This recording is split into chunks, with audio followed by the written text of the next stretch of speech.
Welcome to Jerome, Arizona, a town with a past as wild as the Old West itself. Once a booming mining town, then a deserted ghost town, and now a thriving artist community, Jerome is one of the most unique places in the Southwest. But beneath its charm lies a history filled with riches, hauntings, and mysteries waiting to be uncovered. Let's take a deep dive into the past and present of Arizona's most famous ghost town.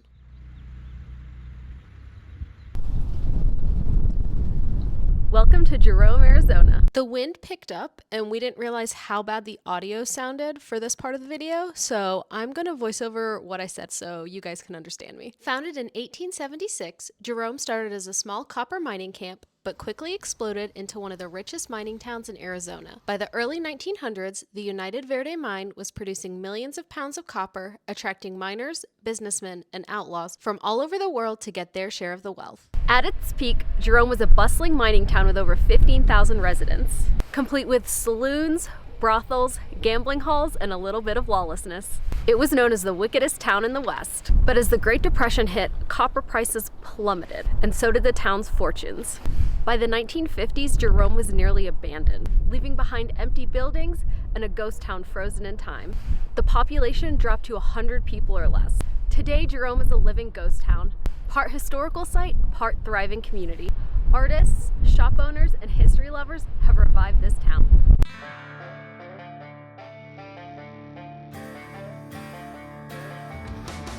Our first stop in Jerome is the Douglas Mansion in Jerome State Park. Built in 1916, the mansion was the home of James S. Douglas, a mining entrepreneur and one of the town's most influential figures. Today it serves as a museum dedicated to Jerome's rich mining history, and it's one of the most popular stops in the entire town. Step inside and it's like entering a time capsule. The mansion features original architectural details, mining equipment, mineral collections, and detailed models of the mines beneath Jerome.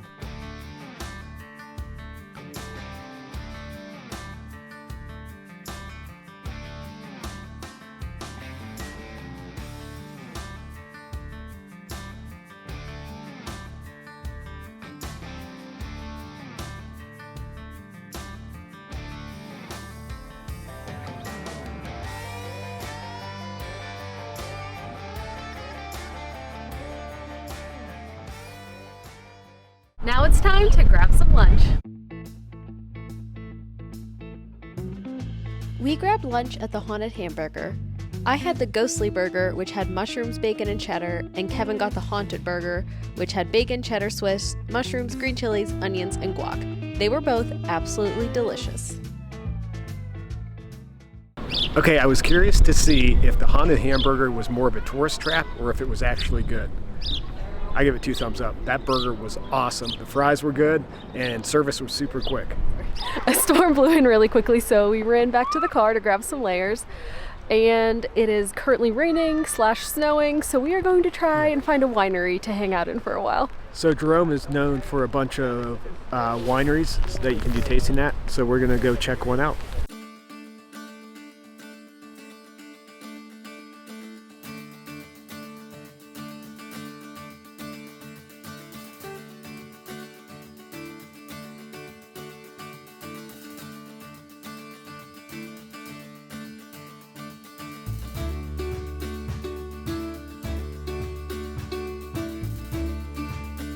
One of the most popular stores in town is Nellie Bly Kaleidoscopes, which features handmade kaleidoscopes from artists around the world.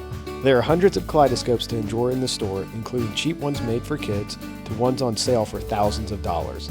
They are all from around the world, including Japan, which has some of the most respected artists. We had a ton of fun looking through all the different kaleidoscopes. The store is connected to another Nellie Bly store called Around the World. We noticed an assortment of art from different countries, and a lot of it had a steampunk vibe.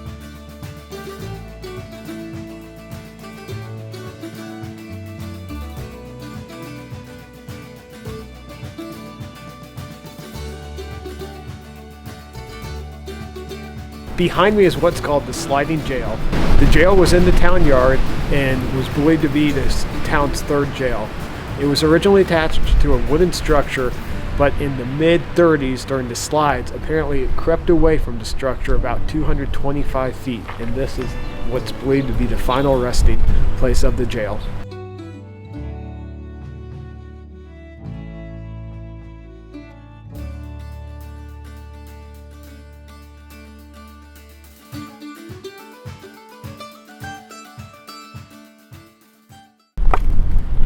just got our fudge.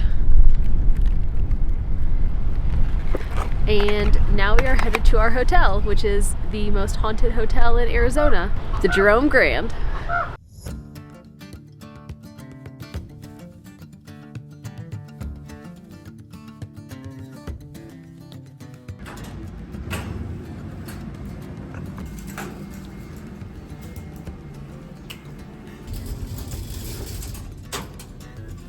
There we go. This elevator is 99 years old. It's the first elevator west of the Mississippi. This is so cool. We made it.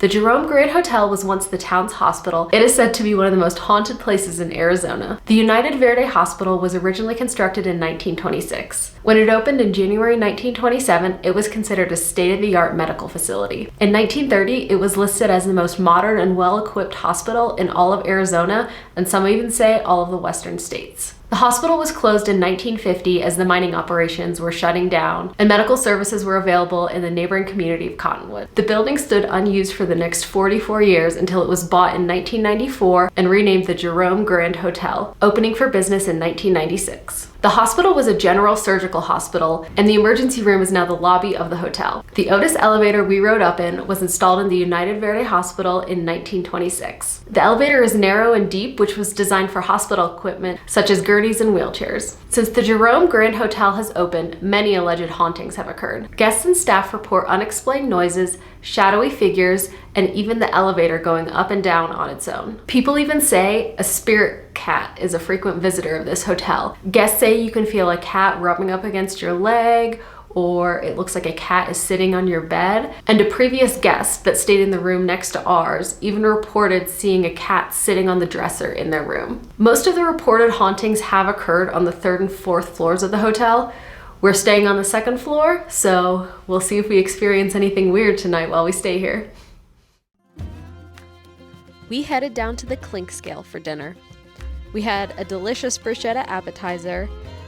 I had the scallops with some couscous. Kevin had the chicken milanese, and everything we ate there was absolutely delicious. It's so cool. So we went up to the 3rd floor, and this floor, like our floor, has a blueprint of the floor. And it looks like this one, there's nurseries here, so I think this was the maternity ward.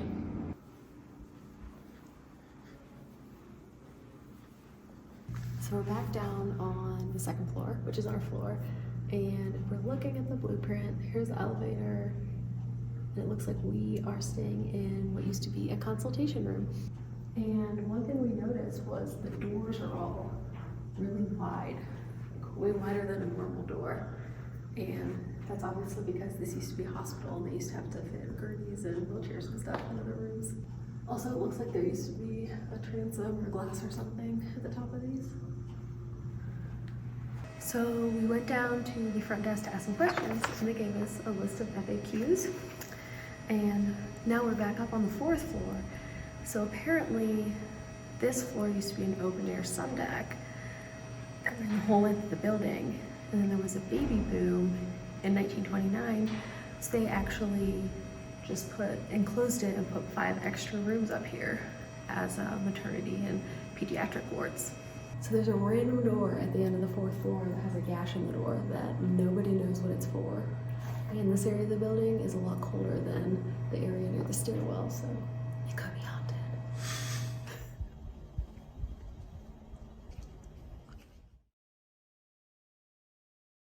Good morning. We made it through the night. We're still alive.